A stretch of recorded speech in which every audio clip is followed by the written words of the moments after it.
આદિવાસી વિદ્યાર્થીઓને ઉચ્ચ અભ્યાસ માટે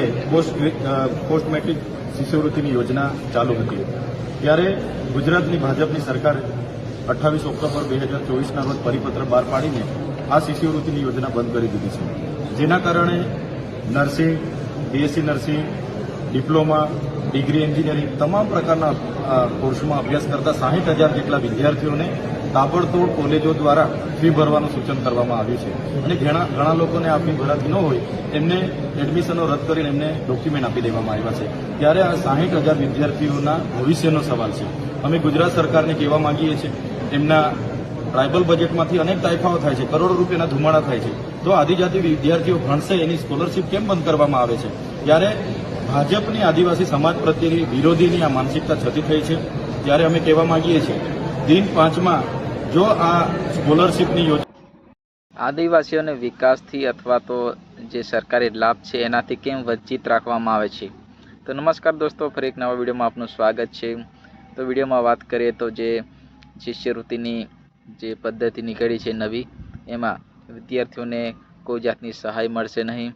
તો એ પ્રકારનું જે પરિપત્ર બહાર પડ્યું છે, તો એના સામે લડવા માટે ડેડિયાપાડાના ધારાસભ્ય અને યુવરાજસિંહ જાડેજા જે વિદ્યાર્થી નેતા છે એ પહોંચી જાય છે ગાંધીનગર, જે બિરસા મુંડા ભવન જે કચેરી આવેલી છે ત્યાં પહોંચી જાય અને ત્યાં ઘણા વિદ્યાર્થીઓ સાથે એ ત્યાં જઈને એને હલ્લાબોલ કરતા નજરે પડ્યા છે, કારણ કે આદિવાસી જે પરિવારના સમાજમાંથી આવતા જે વિદ્યાર્થીઓ છે, જે MBBS, BHMS, નર્સિંગ કોલેજ અથવા તો જે ડિપ્લોમા એવી ડિગ્રીઓ કરતા ઉચ્ચ અભ્યાસ માટે જે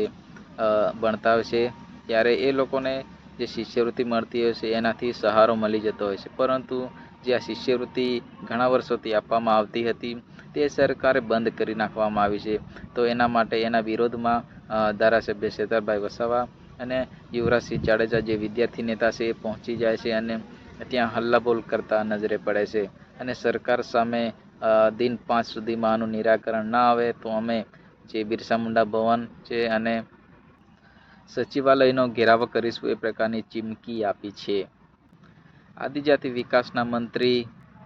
કુબેરભાઈ ડિંડોર પણ આદિવાસીમાંથી જ આવે છે અને ટ્રમ્પથી સાંસદ એવા મનસુખ વસાવા આ લોકો કેમ બોલતા નથી? શું આ આદિવાસી નથી?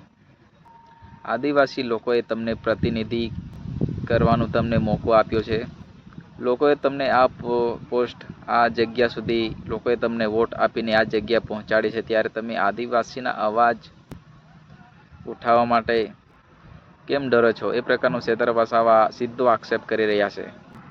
ખરેખર દોસ્તો, આટલા વર્ષ સુધી જે આદિવાસીના જે વિદ્યાર્થીઓ છે એમને શિષ્યવૃત્તિ આપવામાં આવતી હતી, પરંતુ જે આ નવા નિયમના કોસ્મેટિક પદ્ધતિના આધારે જે શિષ્યવૃત્તિ બંધ કરી દેવામાં આવી છે અને જે હાલમાં અભ્યાસ કરતા વિદ્યાર્થીઓ છે જે એ લોકોને હવે મુશ્કેલી ઊભી થવાની છે, કારણ કે હવે જો આ લોકો ફી ક્યાંથી ભરશે? આટલી બધી રકમ આ આદિવાસી પરિવારમાંથી લાવવાની અઘરો પડતો છે, કારણ કે આદિવાસી મોટાભાગે ખેત મજૂરી કરતા હોય છે અને આ 2.5 થી 3 લાખ રૂપિયા ભેગા કરવા એ આદિવાસી માટે થોડું અઘરું બની જતું હોય છે। તો પહેલાં તો શિષ્યવૃત્તિ મળતી હતી, એનાથી સહારો મળી જતો હતો આ વિદ્યાર્થીઓને જે ટ્રેનિંગ કરતા હતા, અભ્યાસ કરતા હતા એ બાળાઓને, પરંતુ હવે શિષ્યવૃત્તિ ન મળવાના જે નિયમો બહાર પડ્યા એનાથી વિદ્યાર્થીઓ હવે હાલાકીનો સામનો કરી રહ્યા છે। તો જ્યાં પણ અન્યાય થતો હોય ત્યાં નજરે પડે છે ડેડિયાપાડાના ધારાસભ્ય શેતરભાઈ વસાવા, એ હવે આદિવાસીના મસીહા તરીકે જાણીતા થયા છે અને આદિવાસીઓ સામે જે અન્યાય થાય છે એની સાથે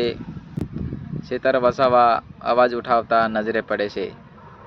તો વિડીયોમાં બસ આટલું જ, ફરી એક મળીશું નવા વિડીયો સાથે, ત્યાં સુધી જય ભારત, જય હિન્દ, ભારત માતા કી જય।